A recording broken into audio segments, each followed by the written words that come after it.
Last weekend, the Information Minister, Dr. Baryomunsi, was airlifted from Kambuga Hospital to Kampala for better medical attention after fainting in his Chinchizi East constituency in Kanungu District. It is said that he had been rushed to Kambuga Hospital, where he was later referred for specialized treatment. The hospital superintendent, Daniel Kasudha, says the hospital is challenged by poor electricity supply, which affects the running of the hospital. They have had to refer patients to other hospitals.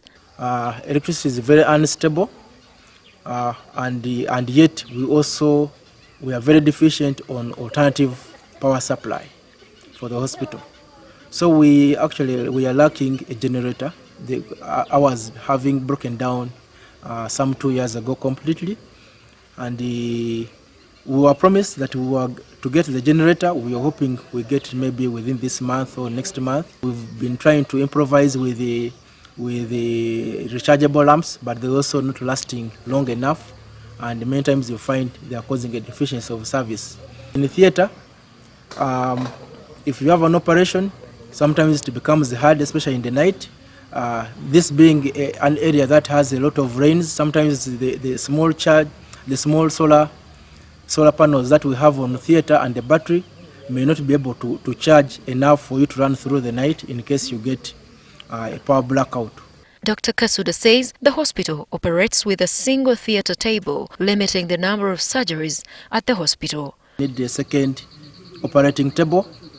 And this, we've always addressed it to the powers that be, and we are hopeful that we shall be getting it very soon, because the numbers of patients have really increased and the operations come in so fast. Dr. Kasudha adds that hospital accommodation for staff is in a sorry state and needing critical attention as soon as possible. The accommodation that we have, much of it is dilapidated, as has already been highlighted before.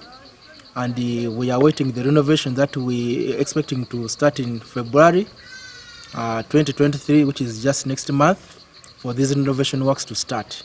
Commenting on Minister Baryomunsi's admission at the hospital, Dr. Kasudha said he was proud of the staff and how they swiftly attended and managed to stabilize the minister's condition. For us, what we know is that we admitted the patient, we managed it adequately to the point where we were satisfied that the patient was very okay.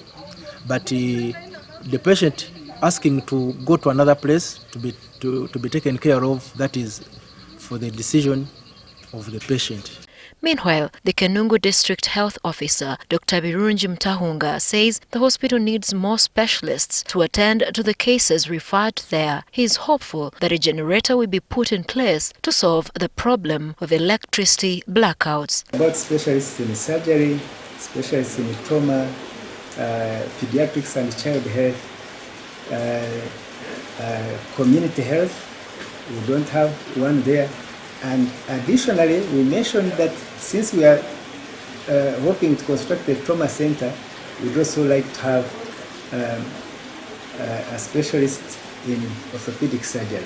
Procurement is already done to supply 50 kVA standby generator, so that will help in the event that power goes off.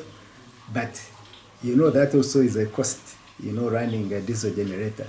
Kambuga Hospital has a 100-bed admission capacity and receives at least 150 patients daily with simple and complicated conditions. The hospital receives 97 million shillings quarterly for primary health care from the government, which is insufficient to improve infrastructure at Kambuga Hospital.